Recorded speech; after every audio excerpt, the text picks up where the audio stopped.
crims very well indeed. One thing I discovered was that every crim feels guilty for what they have done. They feel it day and night, deep in their hearts. They only tell this to their close friends. They wear the standard defiant prisoner face for viewing in public.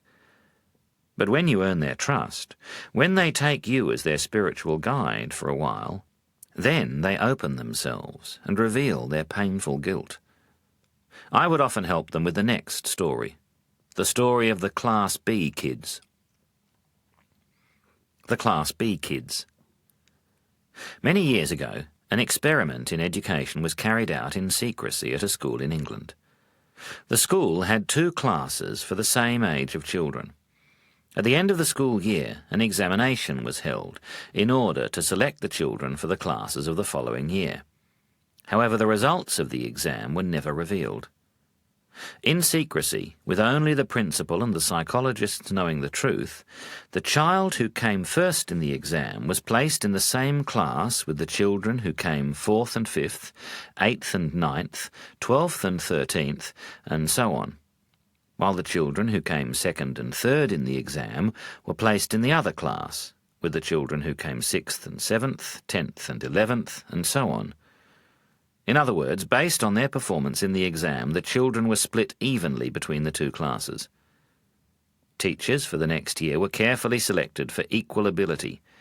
Even the classrooms were chosen with similar facilities. Everything was made as equal as possible, except for one thing. One was called Class A, the other was called Class B.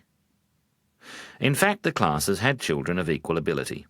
But in everyone's mind, the children in Class A were the clever ones, and the kids of Class B were not so clever.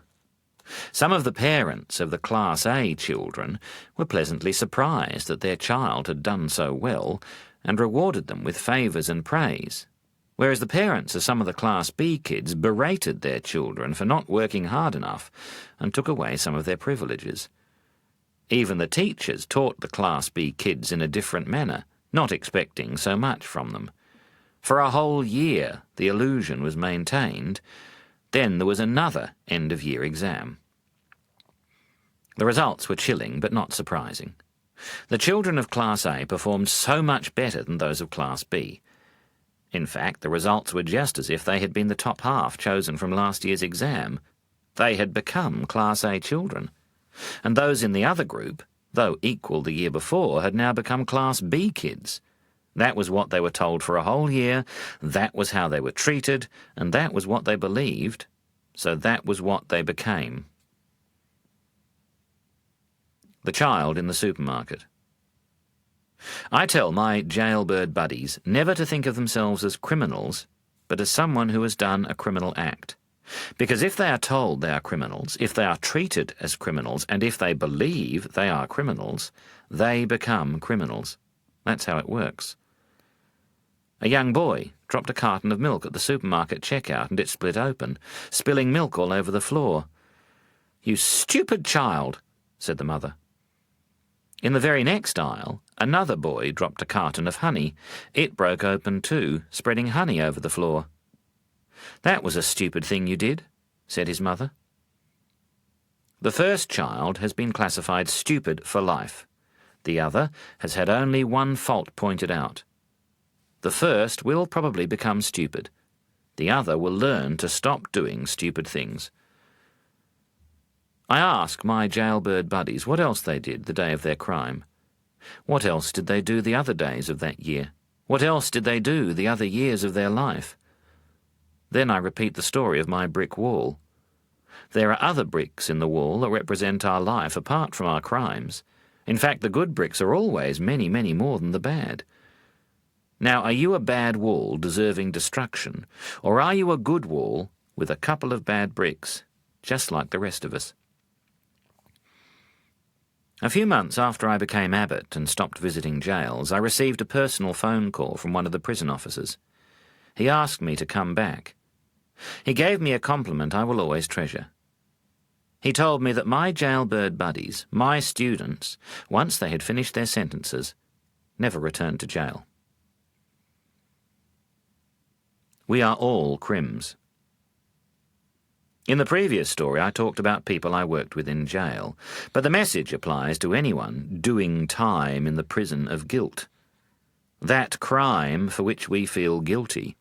What else did we do that day, that year, this life? Can we see the other bricks in the wall? Can we see beyond the stupid act causing our guilt?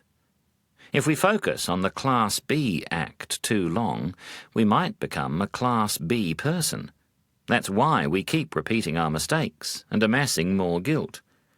But when we see the other parts of our lives, the other bricks in our wall, when we gain a realistic perspective, then a wonderful insight opens like a flower in the heart.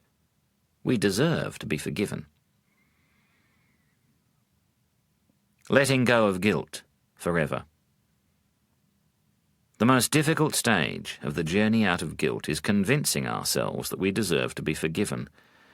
The stories given so far are there to assist us, but the final step out of the prison is made alone. When he was still a young boy, a friend of mine was playing with his best friend on a pier. For a joke, he pushed his friend into the water. The friend drowned. For many years, that young man lived with crippling guilt. The drowned friend's parents lived next door. He grew up knowing that he had deprived them of their son.